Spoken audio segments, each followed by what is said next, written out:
Exemple 8. Donc on vous demande ici de résoudre l'équation différentielle de second degré. Y seconde plus y' moins 6y égale 3x au carré plus 1. Pour ça, il faut commencer par résoudre l'équation homogène associée. Je vous rappelle, l'équation homogène associée, pour le coup, on l'a déjà résolue à l'exemple 5. Du coup, je vous invite à revoir la vidéo de l'exemple 5 si nécessaire, ou déjà essayez de le refaire par vous-même, et si vous n'y arrivez pas, vous voyez la vidéo de l'exemple 5. Donc on résout l'équation homogène associée, et on trouve pour solution y0x égale lambda exponentielle contre ax plus mu exponentielle de x, où lambda et mu sont des constantes réelles quelconques. Pour résoudre maintenant l'équation 8, enfin l'équation E de cet exemple 8, on va dire que les solutions de l'équation sont de la forme f de x égale y0, que l'on a déjà calculé à l'exemple 5 du coup, plus y1, où y1 est une solution particulière de E que l'on cherche sous la forme, et c'est là qu'il y a tout le boulot à faire. Comment savoir sous quelle forme on va chercher la solution particulière? En fait, pour savoir sous quelle forme on va chercher la solution particulière, on va regarder notre second membre. Ici, notre second membre, c'est 3x au carré plus 1.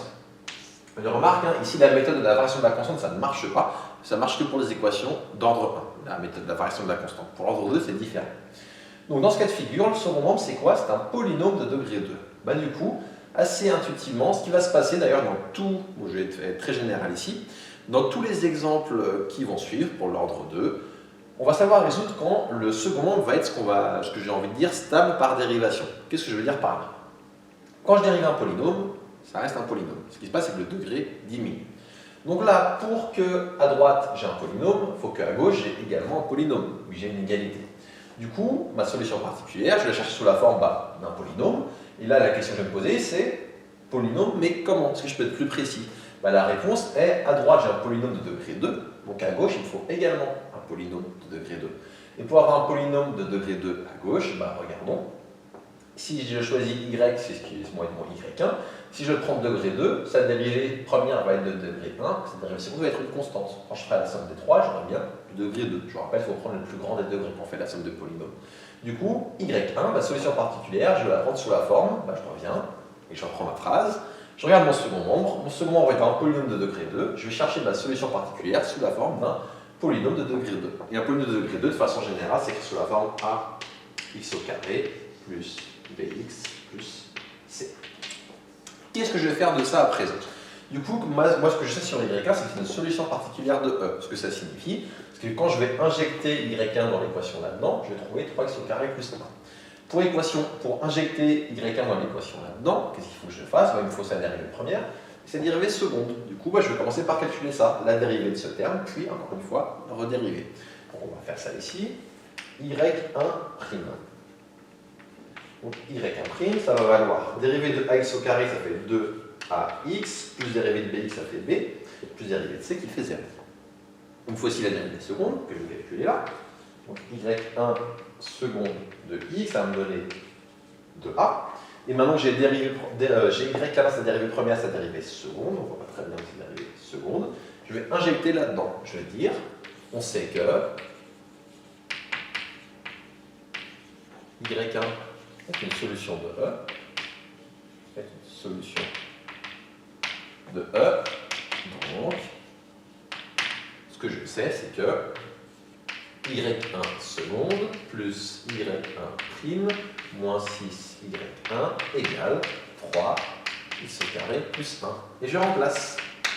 y1 seconde, ça vaut 2a, plus y1', ça vaut 2x plus b, moins 6 facteur de y1, ça vaut x au carré plus bx plus c égale 3x au carré plus 1. Qu'est-ce que je vais faire de ça? J'ai l'égalité entre deux polynômes. Du coup, je vais déjà, dans le polynôme de gauche, l'écrire comme il faut, c'est-à-dire regrouper les x au carré ensemble, les x ensemble et les constantes ensemble. En termes de x au carré, j'en vais avoir ici moins 6a x au carré. Des x, j'en vais avoir ici plus 2ax. Et ici, je vais en avoir moins 6b. Du coup, je vais mettre x en facteur, ça fera plus 2a moins 6b fois x. Je vérifie. Donc 2ax moins 6b, c'est bon. Et des constantes, je vais avoir ici plus de A, je vais avoir plus B, et je vais avoir moins 6C. Et ça vaut 3x au carré plus 1. J'ai donc une égalité entre deux polynômes. Pour que deux polynômes soient égaux, il suffit que les coefficients correspondants soient égaux. Autrement dit, à gauche, devant x au carré, j'ai moins 6a. Je vais mettre des couleurs. Donc à gauche, devant x au carré, j'ai moins 6a. Et à droite, devant x au carré, j'ai 3. Donc je trouve moins 6a égale 3. À gauche, devant x, j'ai 2a moins 6b. À droite, devant x, j'ai 0. Ici, je n'ai pas de x, c'est comme si on avait plus 0 fois x. Du coup, j'ai 0. Et enfin, à gauche, en constante, j'ai 2a. Pardon, je me trompais de couleur par rapport. Hop. Et là aussi, je vais corriger. Je garde le même code couleur. Donc 0 et là, plus 0 fois x. Donc je reprends. À gauche, en termes constants, j'ai 2a plus 6b moins 6c. 2a plus b moins 6c, pardon. Donc 2a plus b moins 6c. Et à droite, en termes constants, ça va être le 1 qui est ici. Et là, je me rends compte que je n'avais pas souligné le 3. Il y a un moins qui a été effacé. Voilà. Maintenant, ce qu'il me reste à faire, c'est résoudre ce système de 3 équations, 3 inconnues, mais qui est assez simple. Alors, il est sous forme qu'on appelle échelonné. On verra ça au prochain chapitre, on n'en dit pas plus. Et du coup, pour résoudre, c'est direct. Moins 6a égale 3, bah, ça me donne directement que a égale 3 sur moins 6. a égale 3 sur moins 6, c'est-à-dire a égale moins 2. 3 sur moins 6, ça fait moins 2. Moins 6b égale 0, je trouve donc que b égale moins 2a sur moins 6. Donc j'envoie le moins 2 à l'autre côté, je divise par moins 6, ça fait donc a sur 3. Et a c'est moins 1,5, donc a sur 3, ça fait moins 1 sixième. Et enfin, 2a plus b moins 6c égale 1. Bah, je vais trouver que c, ça vaut 1 moins 2a moins b, le tout divisé par moins 6. Pour isoler mon c qui est ici. J'ai envoyé le b de l'autre côté, ça fait moins b. Le 2a, ça fait moins 2a, et je divise par moins 6. Ça va donc donner, bah, calculons. Hein. Alors, moins 2a, on va essayer de le faire en toute tête si on y arrive. 2 fois moins 1,5, ça va donner moins 1. Avec le moins qui est de 1, ça va donner plus 1, donc là j'ai 2. 2 moins b, ça fait 2 plus 1 sixième. 2 plus 1 sixième, ça va donner, on met au même dénominateur, on va avoir du 13 sixième sur moins 6. Vérifions qu'on ne s'est pas gouré. Donc je reprends, moins 2a, je vais avoir moins 2 fois moins 1,5, ça fait plus 1. 1 et 1, 2. 2 moins b, ça fait 2 plus 1 sixième. 2 plus 1 sixième, ça fait 12 sixièmes plus 1, ça fait 13 sixièmes.